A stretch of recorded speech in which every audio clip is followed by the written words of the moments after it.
Hello everyone, জয় শ্রীকৃষ্ণ। রাধে রাধে। দেখতেই পাচ্ছ আমার ভাত হয়ে গেছে। এখন ভাতটা আমি ঢেলে নেব। আর আজকে করব ডিমটা একটু অন্যরকম করে রান্না করব। তোমরা সঙ্গে থাকো, দেখতে থাকো।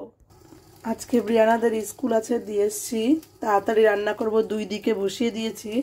এখানে আমি তেল দিয়ে দিয়েছি। এখন দিয়ে দেবো জিরে, তেজপাতা, ফোড়ন। তারপরে দিয়ে দেবো কেটে রাখা পেঁয়াজ। আর এই পেঁয়াজ, টমেটো, আদা, রসুন এটাকে আমি মিক্সি করে নেব, ঝিরিঝিরি করে। দেখতে থাকো। দিয়ে দিয়েছি জিরে, তেজপাতা, কাঁচা লঙ্কা। এবার দিয়ে দেবো আমি পেঁয়াজগুলো কেটে রাখা। একটু ভাজা ভাজা করলে, ভাজা ভাজা হয়ে গেলেই দেবো। তারপর আজ আমি রান্না করব ডিম অমলেট করে, তারপরে ডিমের আর কি গ্রেভিটা বানাবো। তার জন্য আমি নিয়ে নিয়েছি এরকম করে আলুটা কুচি কুচি মতো করে নিয়েছি, কারণ এইভাবেই রান্না করলে বেশি টেস্টি হয়। দিয়ে দিলাম এবার আলুটাও। আলুটাও পেঁয়াজের সাথে ভেজে নেব।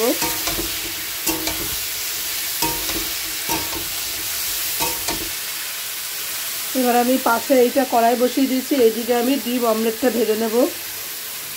ডিম অমলেট করে তরকারি করব, অবশ্যই ডিম লাগবে। এর জন্য এবার আমি ডিমগুলো এক এক করে ফাটিয়ে নেব। কটা ডিম নিয়ে নেব, আর এই বাটিতে আর এই বাটিতে ফাটিয়ে নেব।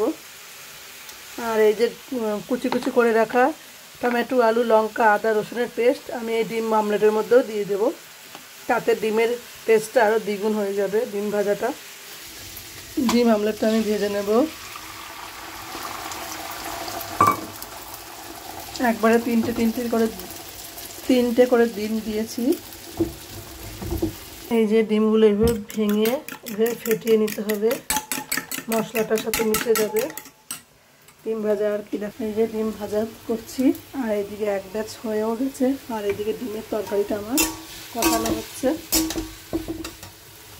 ডিমের তরকারিটার মধ্যে জিরে, ধনে বাটা দিয়ে দিয়েছি, আর এইদিকে হলুদও দিয়ে দিয়েছি। এবার পুরোটা কষিয়ে জল দিয়ে দেবো। এবার আমি এইদিকে আমার ডিমের ঝোলটা ফুটছে, আর এইদিকে আমি তেল বসিয়ে দিয়েছি বেশি করে। একটু ভাজবো বেগুন। এর জন্য বেগুনগুলো কেটে, বড় একটা বেগুন ছিল, কেটে অর্ধেক করে নিয়েছি। এবার বেগুন ভাজাটা বসিয়ে দিলাম।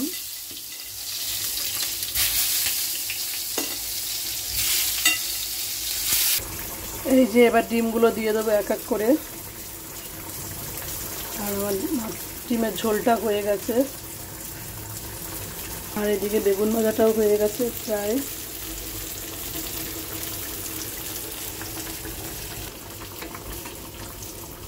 ডিমটা ঝোলে ঢাকা দিয়ে দিলাম, ভেতরে দিয়ে দিলাম। এবার ঘি, গরম মশলা আর একটু ধনেপাতা কুচি দিয়ে নামিয়ে নেব। দিয়ে দেবো একটু গরম মশলা গুঁড়ো, আর ধনেপাতা দিয়ে দিয়েছি, আর একটু ঘি দেবো। আর এখানে আমার বেগুন ভাজাটা হয়ে গেছে। এবার একটু ঘি দিয়ে দেবো একটু ঘি।